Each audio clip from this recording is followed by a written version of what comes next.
Mãe e filho são baleados na Serra. Eles passavam pela rua quando foram atingidos pelos disparos. Um homem que estava numa bicicleta teria atirado. Empresário sai do trabalho e é rendido no trânsito. O filho de 8 anos estava no carro. O comerciante reagiu e foi baleado. Feirão dos endividados atrai multidão em Vitória. 27 empresas oferecem acordo para tirar o nome do consumidor do SPC. A dívida do Maurício caiu de R$ 5.000 para R$ 110. O HIV volta a preocupar no estado. No ano passado foram registrados 1.200 novos casos. A maioria das infecções ocorre pela falta de uso do preservativo. Justiça determina a suspensão de obras de saneamento na região do Caparaó. Irregularidades foram encontradas no processo de licitação. Suspeito de assassinar motorista de prefeito é detido. O acusado é conhecido como Senhor das Armas. Na casa dele foram apreendidos materiais para fabricar o armamento. Homem é morto por usar roupas brancas. O vizinho achava que ele mexia com macumba. Seu João foi assassinado a golpes de foice. E aprovado o projeto de lei que propõe estacionamento gratuito em shoppings e supermercados no estado. A proposta é que o consumidor seja liberado do pagamento dependendo do valor da compra feita no estabelecimento. A gente volta em 1 minuto.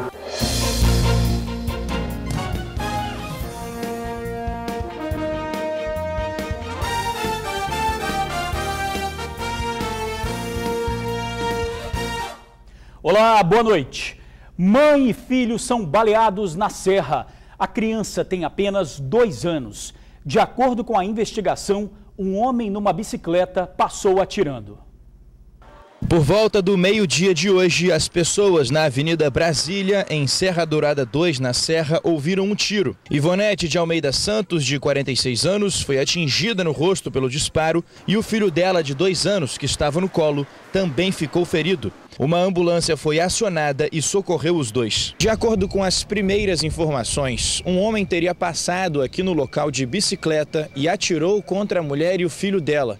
Os moradores aqui do entorno disseram que a mãe foi atingida no rosto e a criança no ombro. Policiais da Divisão de Homicídios foram até o Hospital Jaime Santos Neves, onde Ivonete recebeu os cuidados médicos. A polícia acredita que o suspeito seja um traficante do bairro. O marido da vítima também estava no hospital. Ele disse que estava em casa e a mulher saiu para fazer compras. Logo depois, recebeu a notícia do tiro.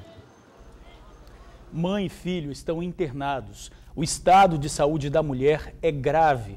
O acusado está foragido. A polícia investiga o caso e quem tiver alguma informação, ligue 181. O mutirão para negociar dívidas. 27 empresas participam do feirão. Tem gente conseguindo muito desconto. Por exemplo, a dívida do Maurício, que era de R$ 5.000, caiu para R$ 110. Era apenas um agrado, mas acabou virando uma dor de cabeça para Maurício. Ele comprou uma TV para o irmão dele em 2006. Na época, a televisão custou quase R$ 900 em 10 vezes. O problema foi que o irmão dele pagou só as 2 primeiras parcelas. E como era o nome de Maurício que estava registrado na loja, adivinha quem ficou com o nome sujo? As parcelas foram feitas por meio de uma financeira. E 10 anos depois da compra, a dívida subiu para R$ 5.000. Se eu fosse pagar esse valor, eu não tinha como, porque como estou desempregado, eu não tinha como arcar com essa dívida. Mas Maurício viu a luz brilhar no fim do túnel quando percebeu que podia renegociar a dívida no feirão da Câmara de Dirigentes Lojistas. O que era R$ 5.000 acabou virando R$ 110. É um descontão, ainda mais nessa crise que a gente está, né? Porque tá difícil se arrumar dinheiro.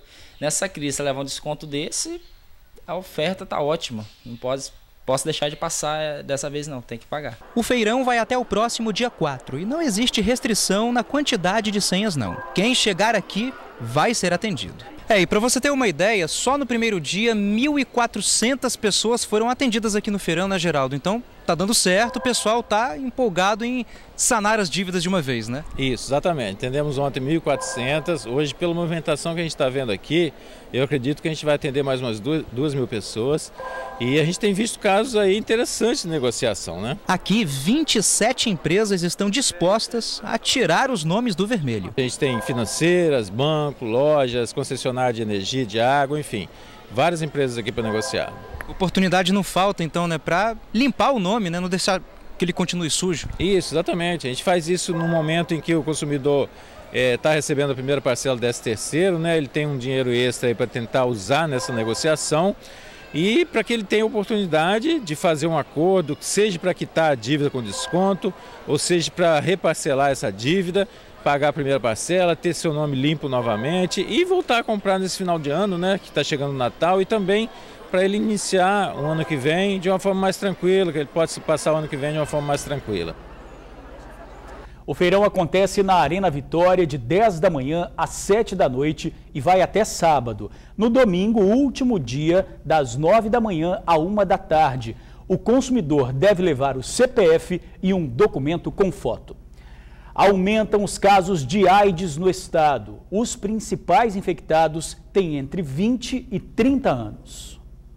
Se hoje em dia muita gente ainda se desespera quando recebe o diagnóstico de AIDS, imagina nas décadas de 80, 90. Era contagem regressiva para a morte. Foi uma época onde não se falava, não se mostrava o preservativo como é mostrado hoje. O HIV não era debatido, o HIV não era falado da forma que hoje a gente tem a possibilidade de falar. 20 anos se passaram e o Sidney está aí, compartilhando essa história. Ele conseguiu dar a volta por cima porque recebeu o apoio da família e dos amigos. Sozinho, seria muito difícil vencer. Quando eu fui fazer meu teste, eu fiquei apavorado, porque eu não esperava, eu achava que nunca ia acontecer comigo.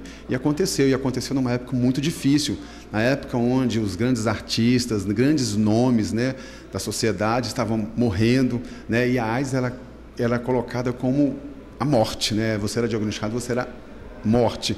Mas graças a Deus eu estou aí, superei. Estou aí firme e forte. Não há por que se sentir só. No Espírito Santo, segundo dados da Secretaria Estadual de Saúde, nos últimos 20 anos foram registrados mais de 12 mil casos de infecção pelo HIV. Só em 2015 foram quase 1.200 novos casos. E sabe o que é pior? Apesar de todas as campanhas e ações de conscientização, as estatísticas mostraram que na maioria das vezes a transmissão do vírus ocorreu por meio da relação sexual sem proteção. A doença cresceu principalmente entre os homens de 20 e 30 anos com relacionamento estável. O que a gente percebe é que normalmente tem parceiro único.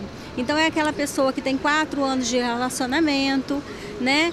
E que depois começa a usar preservativo no início do relacionamento e depois com a confiança, né, começa com o amor, né, começa a se apaixonar e aí começa a deixar de lado o preservativo. Para que todo mundo fique sabendo que é preciso falar sobre AIDS e é preciso também saber como se prevenir, aconteceram várias ações na Grande Vitória. Na capital teve palestra. Já na Serra, no terminal de Carapina, teve teste rápido e distribuição de panfletos. Muito importante, né? Até porque a pessoa já descobre, né? Já dá tempo de fazer o tratamento, né? É importante. Muito boa, que muitas vezes as pessoas não têm tempo para ir no posto, ou a famosa preguiça, né? Deixa para depois. E fazendo isso agora, você descobre logo, rapidinho, 30, 20 minutos, você já está sabendo se tem ou não. Procure o serviço, faça o teste, não tenha medo. E se fizer de positivo, não desespere. É possível sim, tá? Viver com HIV. Com preconceito, não. É a camisinha distribuída de graça nas unidades de saúde. Um crime brutal. Um homem matou o vizinho porque achava que a vítima fazia macumba e desejava o mal para ele. Foram 16 anos de um casamento cheio de amor, uma relação de companheirismo que acabou de repente. O marido da cozinheira, que prefere não mostrar o rosto, foi morto com golpes de foice. João Mateus dos Santos, de 55 anos, foi assassinado no bairro Vista Dourada, em Cariacica. O autor do crime é o pedreiro Roberto César Silva Brito, de 36 anos, preso em flagrante depois de ser entregue à polícia pela própria família. Vítima e assassino eram vizinhos, mas nunca haviam brigado. A ideia fixa do assassino nasceu do nada, segundo a família de João. A filha da vítima ainda busca forças para lidar com a perda do pai. Minha ficha ainda não tinha caído, que ele tinha morrido. A família está ali sofrendo, porque vai ter que sepultar uma pessoa que não era o momento, não era a hora. Isso eu não consigo entender. Se a lei no Brasil fosse diferente, isso não estava acontecendo hoje. João andava de branco e isso despertou no vizinho uma fantasia. O pedreiro achava que seu João fazia macumba e desejava o mal dele. Roberto é usuário de drogas. Ninguém consegue entender o que levou o pedreiro a acreditar que seu João pudesse querer o mal dele. Na porta do DML, a família do homem que trabalhava fazendo prótese dentária buscava respostas. Chegaram a dizer que a roupa branca que João usava para trabalhar pode ter feito Roberto acreditar nesta fantasia criada por ele. Em meio a tantas perguntas sem respostas, a lembrança que fica de João Mateus é a de um homem que construiu uma grande família, onde nunca faltou amor, honestidade e alegria. Aonde ele passava, ele transmitia alegria e paz, molecagem, brincalhão, 55 anos de vida, mas ele tinha muito para viver e para ensinar. Vou sentir saudade dele, gente. Que absurdo isso, hein? O acusado foi autuado por homicídio e encaminhado para a cadeia. Justiça determina que obras de saneamento na região do Caparaó sejam suspensas. A decisão foi tomada por causa de problemas no balanço patrimonial do consórcio vencedor. Também foram identificadas irregularidades no processo de licitação. A obra foi anunciada pelo governo do estado em outubro desse ano. Seria de responsabilidade da Cesan, que está proibida de fazer outra licitação. O investimento previsto pelo estado era de R$1 bilhão. A Cesan disse que foi notificada no dia 4 de novembro e está recorrendo. Suspeito de assassinar motorista do prefeito de Viana é preso. O crime foi em 2014. O acusado é conhecido como Senhor das Armas. Este é Daílson Gomes dos Santos, de 37 anos. De acordo com a polícia, tem o apelido de doido, mas é mais conhecido como o Senhor das Armas. A profissão que ele escolheu é a produção caseira de armamento, como essas, submetralhadoras e pistolas. Só por este motivo ele já era procurado e há muito tempo, mas foi preso hoje de manhã em Alterosas, na Serra, e por um outro motivo. O Senhor das Armas é acusado pela polícia de ser o assassino do então motorista do prefeito de Viana, Gilson Daniel. A vítima, Antônio Félix Araújo Filho, foi assassinado no dia 13 de maio de 2014, quando dois homens entraram na casa dele de madrugada, foram direto onde ele estava dormindo e o executaram. À época também foram discutidas duas versões para motivação da morte do motorista. A primeira é que o motorista estava envolvido na venda ilegal de terreno em Viana e estaria cobrando de quem ele vendia um valor muito maior do que realmente os terrenos estariam valendo. A outra é que Daílson, o Senhor das Armas, era agiota e estava tentando receber um dinheiro que tinha emprestado ao motorista. Como não conseguiu, matou. Daílson nega o crime e alega que estão acusando de algo que não fez. Defende a hipótese de que a motivação do crime é a venda ilegal de lotes e nada tem a ver com ele. Eu não matei o motorista do prefeito porque ele era meu amigo. Isso aí é engano. Tem muita coisa ainda que precisa ser investigada de verdade. Mas apesar da segurança com que se defende, a polícia tem evidências de que foi ele quem puxou o gatilho e por agiotagem. Uma interceptação telefônica nos autos comprovou a participação do suspeito na agiotagem e o inquérito já foi concluído e o processo está em curso na primeira vara criminal de Viana. A polícia está à procura de Daílson desde a época do crime. O seguiu por vários municípios, até que hoje ele foi pego bem pertinho, no bairro Alterosas, na Serra, numa operação comandada pela Delegacia de Crimes contra a Vida daqui. Realizamos um cerco na residência, ele foi preso, estava dormindo, não ofereceu nenhuma resistência. Na casa dele, a polícia encontrou materiais e equipamentos para a produção do armamento. Na mão do investigador, moldes para fazer carregadores. Ele tem o dobro do tamanho e capacidade de armazenar munição do que os carregadores utilizados pela polícia. São usados nas submetralhadoras que produz artesanalmente. Dependendo da arma, o valor que ele vende ultrapassa R$2.000. Hoje, Daílson é acusado de um homicídio, mas indiretamente já foi responsável por muitos com a fabricação dessas armas. O acusado já foi encaminhado ao presídio. Deputados aprovam o estacionamento gratuito em shoppings e supermercados em todo o estado. O projeto foi votado depois de 3 anos. Se a cancela subiu, é porque lá se foram mais de R$ 7 de estacionamento. Aí muito motorista busca uma vaguinha fora dos shoppings, né?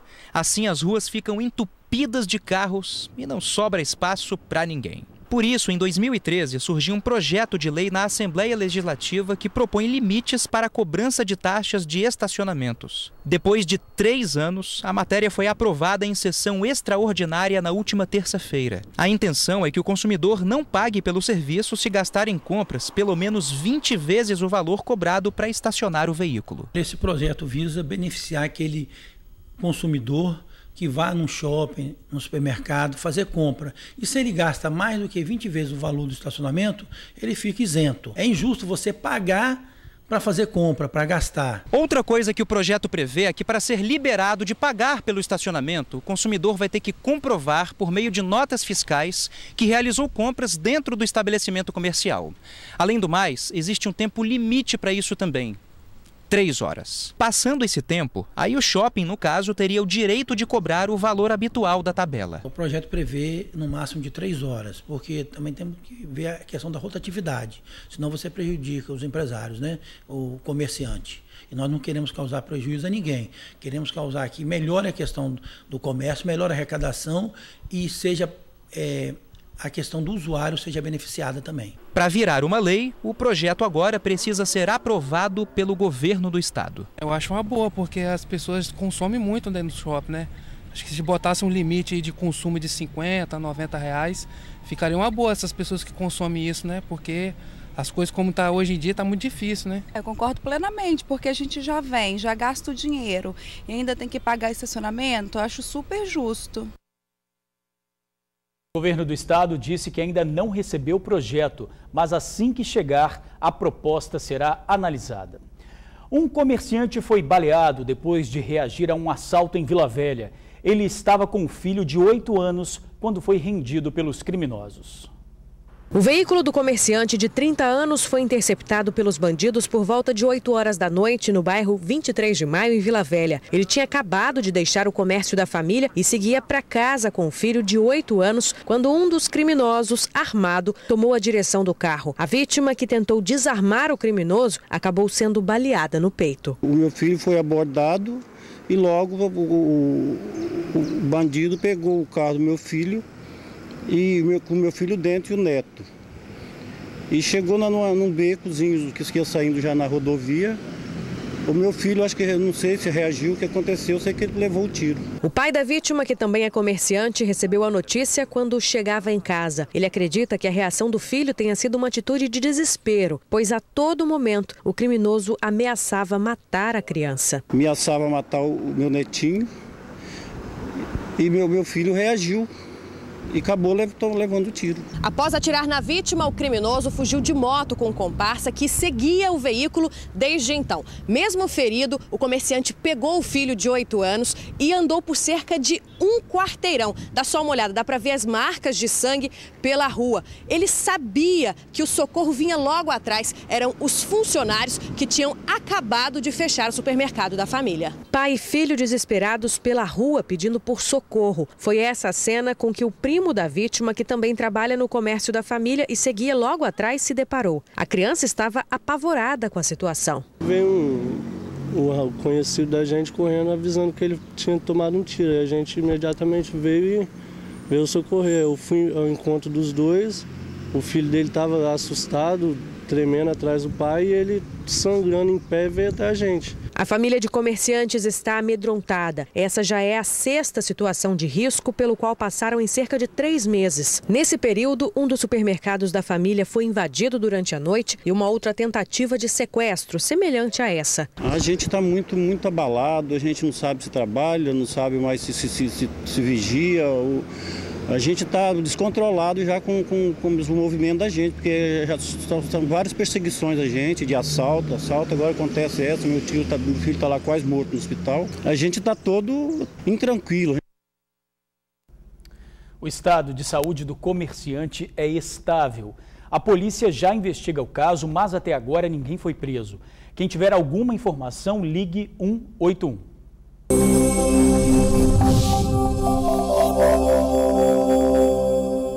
Sexta-feira de sol entre muitas nuvens em todo o estado. Chove de forma fraca em alguns trechos. Na capital, mínima de 21 e máxima de 27 graus.